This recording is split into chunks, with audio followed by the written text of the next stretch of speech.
Magandang araw po ulit sa inyong lahat, and for our second reading of the day today, kamusta po ba kayong lahat? Ngayon po tayo po ay ang magbibigay na naman ng second reading of the day. So ngayon pipili po tayo dito ng 10.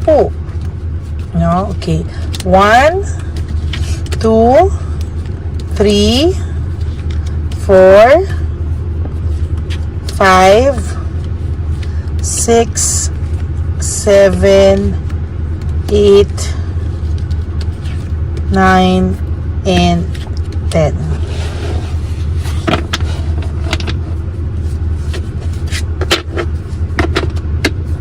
Okay?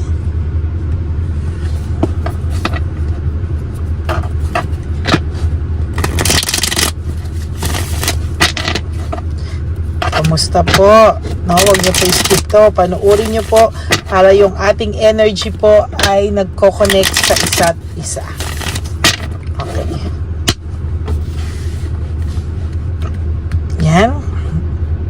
Okay. 1, 2, 3, 4, 5, 6, 7, 8, 9, and 10.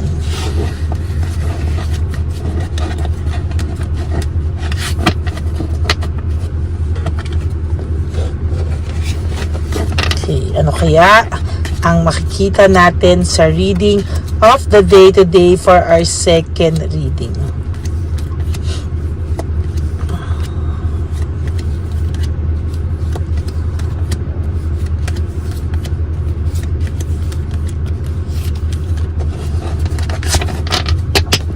Okay, tingnan po natin. Oh, there's emptiness and emotional loss.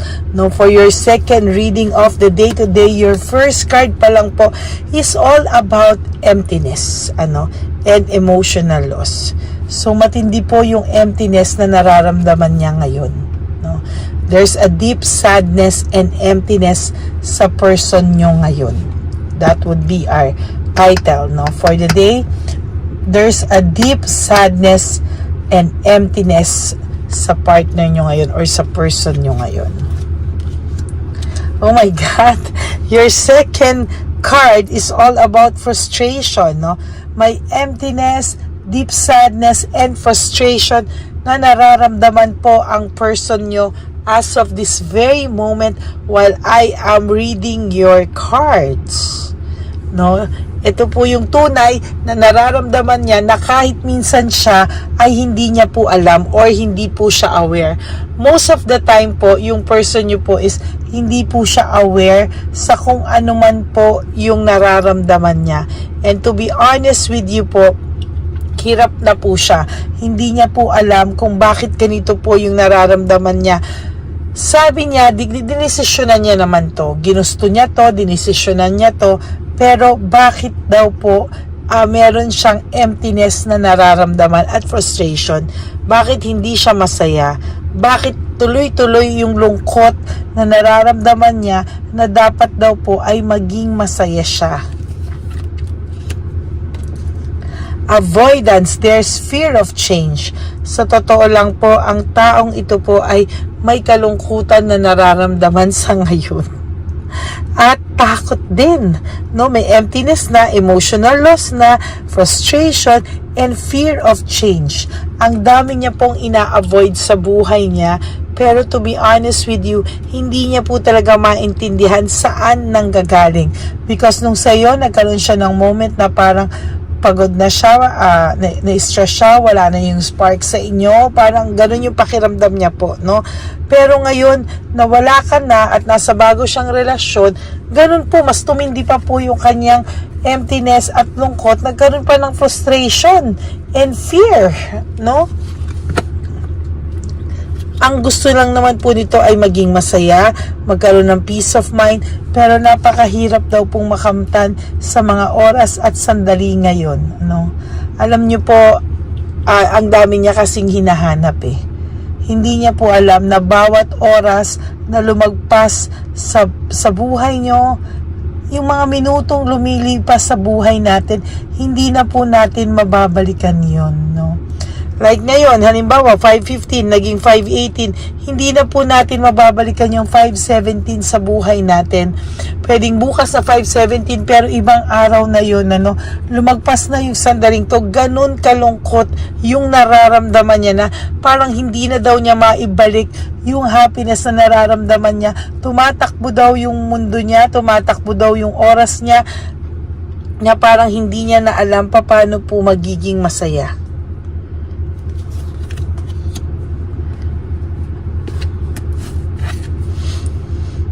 Ayan o, merong give up na siya eh. Overwhelmed siya masyado sa mga nangyayari sa kanya.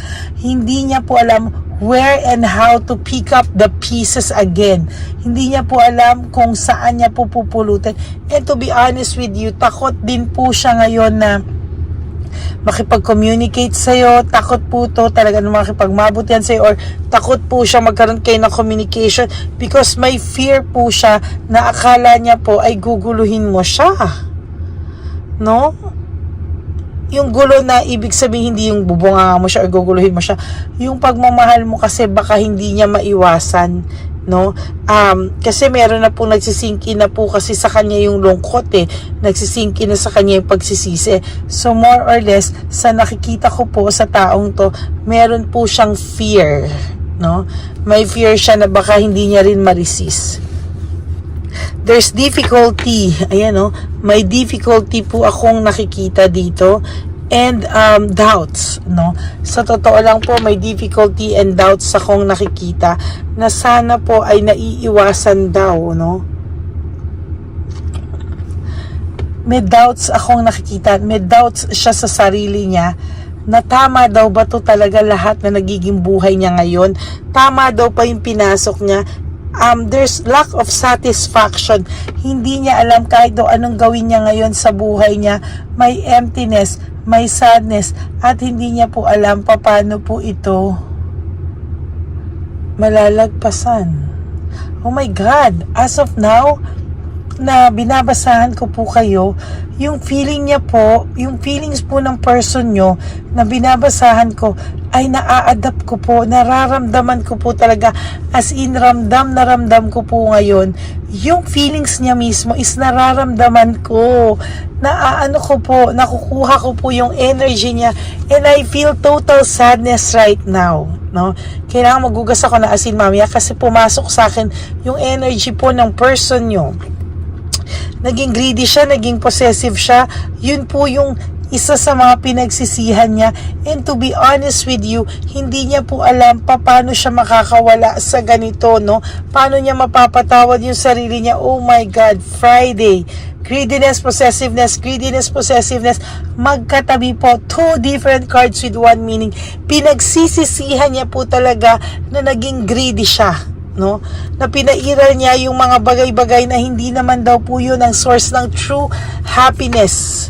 I am feeling his energy. Sa totoo lang po, this is a very powerful reading. Kinikilabutan po ako. Nakakaramdam siya ng emptiness, frustration. Totoo po yung mga first cards natin. That's really how I'm feeling right now. While alam mo yun, while hinahanap ko or pinapasok ko yung energy niya, talagang napasok ko po at talagang ramdam na ramdam ko, no? Yung pag-move on niya, leaving behind, there's a part of him na hindi po talaga makamove on. There's a part of him na para akong naiiyak talaga dahil parang ramdam na ramdam ko yung energy niya. As a matter of fact, parang na-internalize ko po talaga yung kanyang, kaya napapansin nyo medyo nag-i-stop ako because I am feeling his loneliness, sadness, emptiness, and a lot more. Gusto niya pong manalo, gusto niya pong labanan, gusto niya pong labanan lahat to, gusto niya pong sumigaw ng tama na, ayoko na, anong pinasok ko, bakit ganito nangyari sa akin, etc., etc. Pero ayan po, oh, talagang makikita po natin, ano, wala siyang motivation, lack of passion, uninspired. Oh my God, no? So sa lahat po ng mga galit sa person nyo, Ito na po, nananalo ka na po because right now, grabe po ang tindi ng emptiness ng taong to. There's hatred, nagagalit siya sa sarili niya rin. No? Ano daw ba yung pinasok niya? Ano daw ba yung nangyayari? Hindi niya po maintindihan. For God's sake, sabi niya.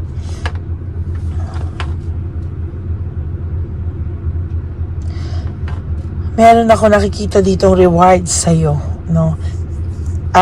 Kung ano yung nararamdaman mo na akala mo na he is okay, he's totally fine, mayabang, walang pakialam sa'yo, deadma, but I have good news for you, no?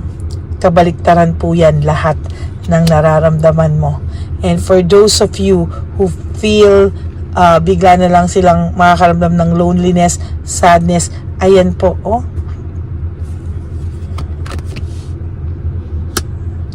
give up daw po siya, no? Give up talaga siya. Give up na sa isa. Give up, overwhelmed. Give up, overwhelmed. Talagang gusto na po nitong bumigay. Gusto na po nitong mawala sa ganitong sitwasyon. Somehow he is hoping that someday you will forgive him or her. And sana daw makarecover ka from this situation na naibigay niya sa'yo. Mabait po siya ngayon, no? Nakakaramdam kasi siya ng sadness, ng loneliness, yung mayabang na to, yung mataas na pride na to, somehow nag-iisip siya sa ngayon at nalulungkot po siya sa ngayon. Ayan, fear of change, avoidance, sa totoo lang po, paikot-ikot lang tayo dito, pareho po ang cards na nakukuha natin sa magkaibang cards, no? Meaning, ganyan po talaga yung pakiramdam niya ngayon. And there is awakening and reflection. Sa totoo lang po, ang person nyo po ngayon is talagang masasabi ko po na nalulungkot po siya sa nangyari sa inyo, sa sarili niya, at sa mga future pang mangyayari. No, iniisip niya na po. Pinili niya po kasi yung freedom, nag-explore po siya, nagkamali daw po siya. No? Pero wala na po siyang magagawa, kaya there's willpower and desire. Minamanifest na lang po niya na sana hindi siya nagkamali at somehow masaya na lang daw siya kuno. No, kino-convince niya po yung sarili niya na masaya siya, but his true feelings hindi po maloko yun, hindi po yun itatanggi. Okay?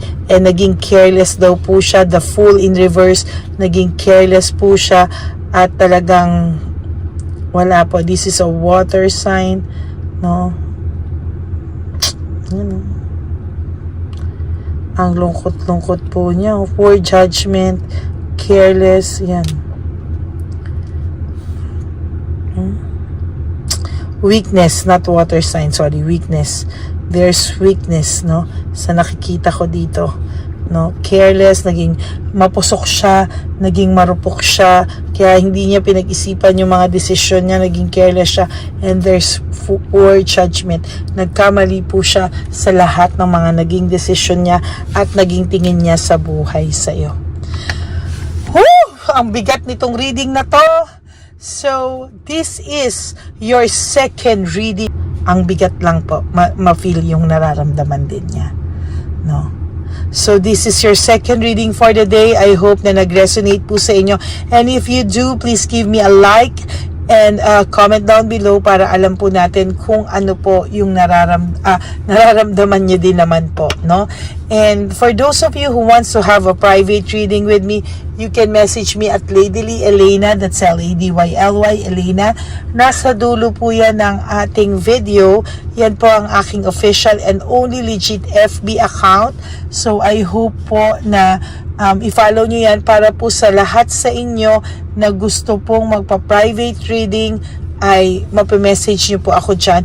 At kung pinalo nyo po ako, I do sometimes random calls sa aking mga followers and subscribers. So pagka pinalo nyo po ako dyan, malaki po ang chance na matawagan ko kayo. Okay, maraming salamat po to all of you. And please, no skipping of ads. Tulong nyo na po yan sa atin. At wag lang po rin nyo kayo mag-i-skip from start to finish. Okay? Maraming salamat po sa inyong lahat. Life is short. Don't make it shorter by stressing yourself from all the pains and heartaches na bigay ng kahapon. Just surrender everything to the divine universe. Just let go and let God write your life and love story. Okay? Maraming pong salamat and may God bless you all. I will be back for another set of reading. Wag na wag po kayong malulungkot. Babalik po ako para sa third set ng ating reading of the day today. God bless you everyone. Still enjoy your Friday afternoon. Have a relaxing afternoon. At least alam nyo po na ganito ang pakiramdam ng person nyo. Okay, God bless you everyone. I love you all. Bye.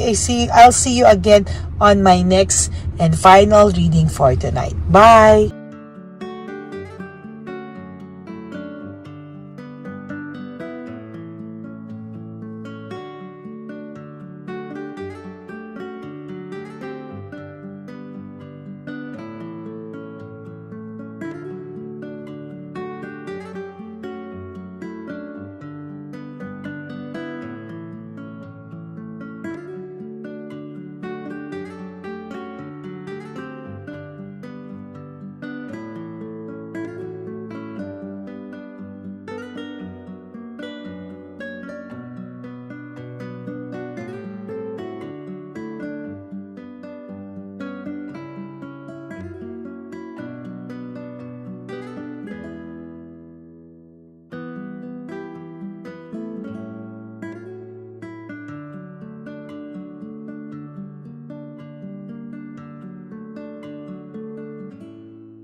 Papa Jesus. Oh, sa'yo. Ito pa nung. Go ahead. Pera. Wala na, that's it? Ito po pera. Ito pa pera, oh. Bigayan ni Papa Jesus. Kain mo yan, ha? Wala ka ng pera dyan, ha? Okay lang kami. Para sa iyo yan, para sa iyo. Yan ang isip niya. Pagkain mo yan, ha? Saan ka pa? Bye-bye. Yung pagkain mo kunin. Bakit? Lagay mo lang po dito. Pati po. Aga po, may bibigay lang po kami sa'yo. Bigay po ni Papa Jesus. Yan, para po sa'yo yan. Ingat po.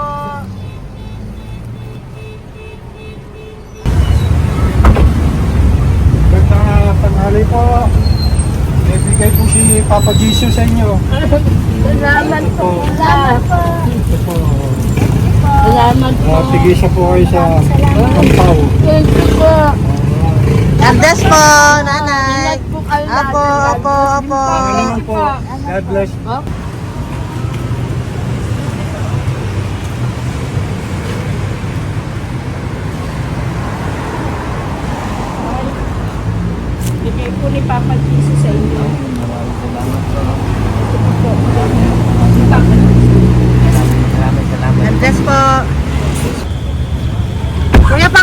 kuya na.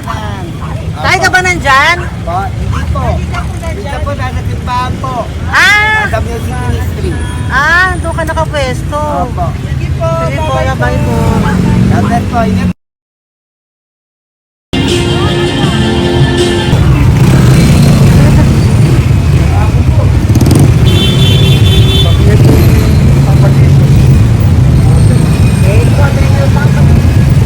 Thank you po, bye po. Meron pa bigay po yung Papa Jesus. Yun.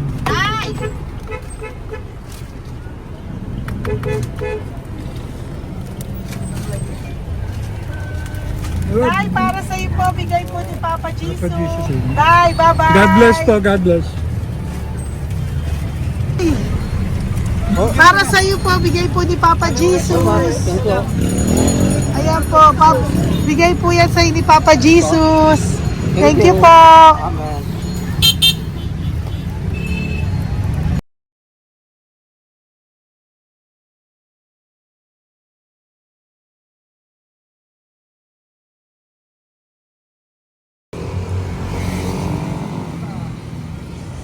Bigay ni Papa Jesus.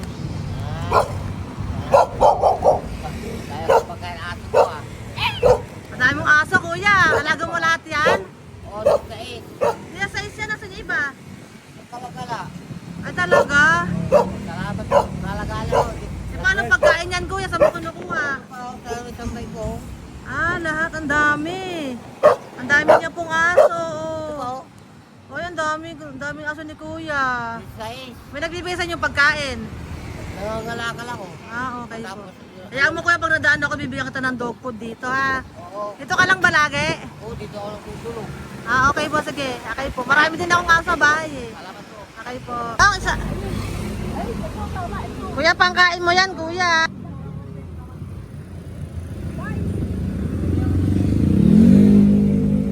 Nangangalakal ka, kuya?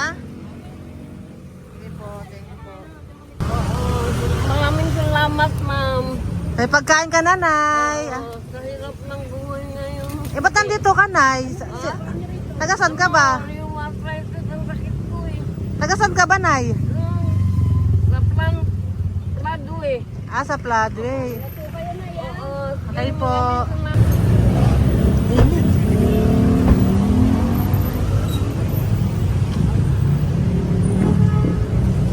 Nay! Bibigay ako sa'yo. Matandaan mo na ako. Ito. Hapon po. Si tatay. Si tatay. Thank you, Nay. Bye po.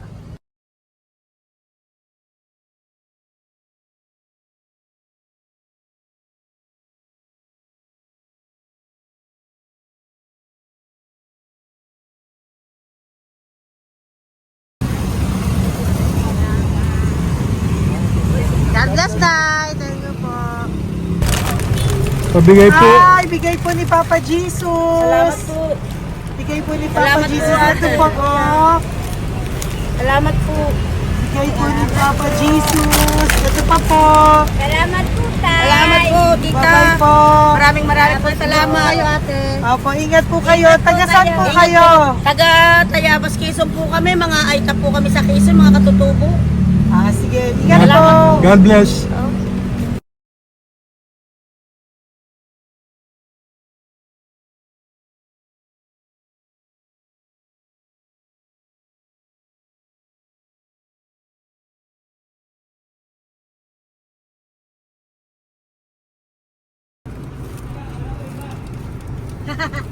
Tay, Tinatawag niya bigay po ni Papa Jesus. Thank you po. Ayan po. Sobrang Ang sipag mo naman, tay. sipag niyo naman po. Kanina po kasi, taglagas ngayon, taglagas. Pang merienda niyo po yan, Sige po, ha? salamat po sa inyo. Tapos yung road bags po, Kala ko uwi niyo sino po. binubusinahan niya eh. Sige Thank po, you na bye-bye po. Thank you po, salamat po, bye-bye.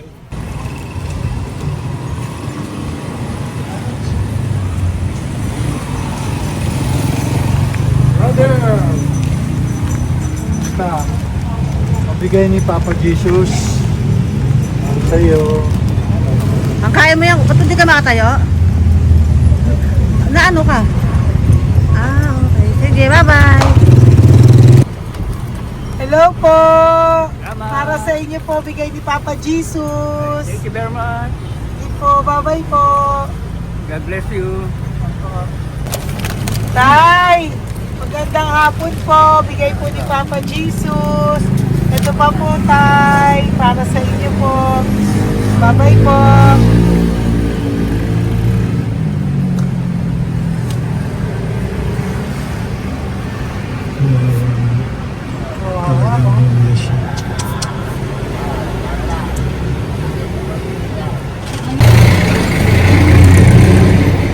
Ate! Ano lang, baka maano siya. Ito po, oh, bigay po sa'yo ni Papa Jesus. Ito pa po, oh, pera po. God bless po. Okay, taga saan ka po? Sige, ingat ka po, ah. Hello po, magandang hapon po. Ano po? Bigay po sa'yo ni Papa Jesus. Thank you, madam. Tsaka ito pa po, para po sa'yo. Salamat. Thank you po, ingat po. Thank you, ma'am. Sige po.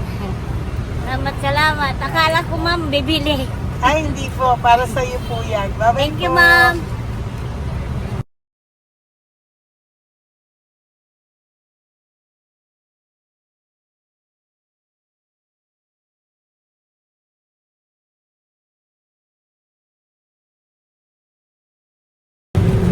Hi.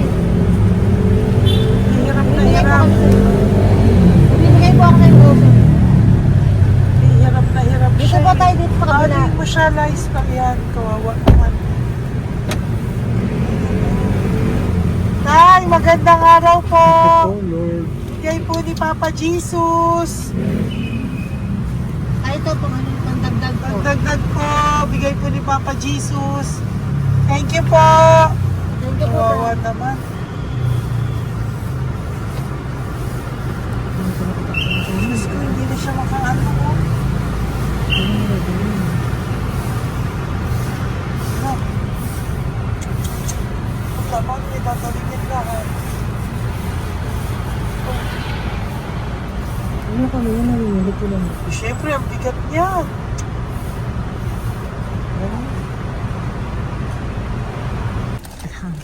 Kaya, bigay sa'yo ni Papa Jesus. Thank you po, ma'am. Ay, yung palinis po, ma'am. Hindi na po, okay na Thank you po. po. Ito po. Thank you ma'am. po. Thank you, sir.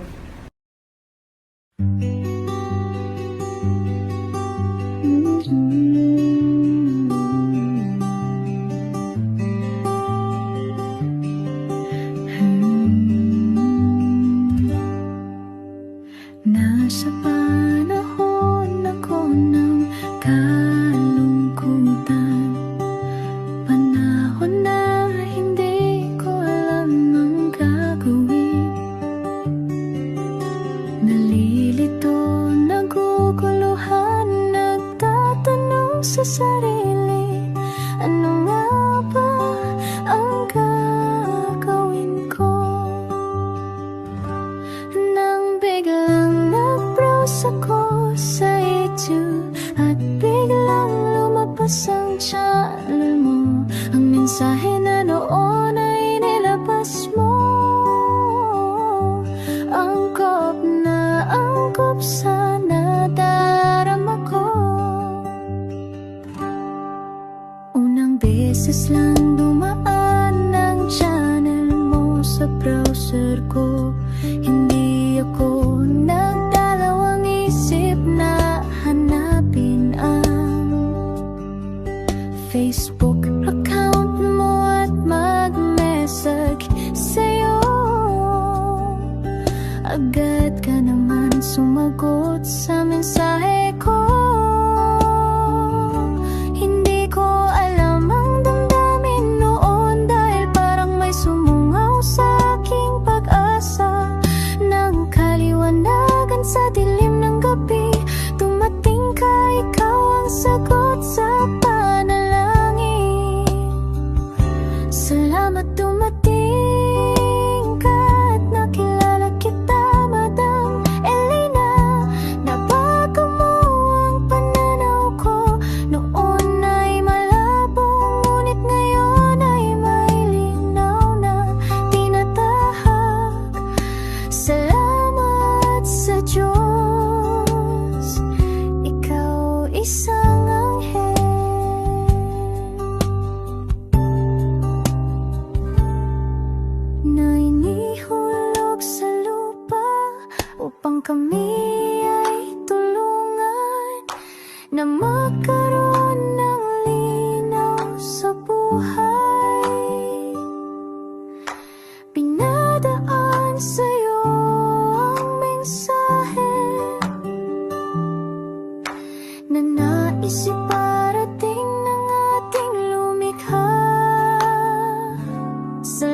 Salamat sa buhay.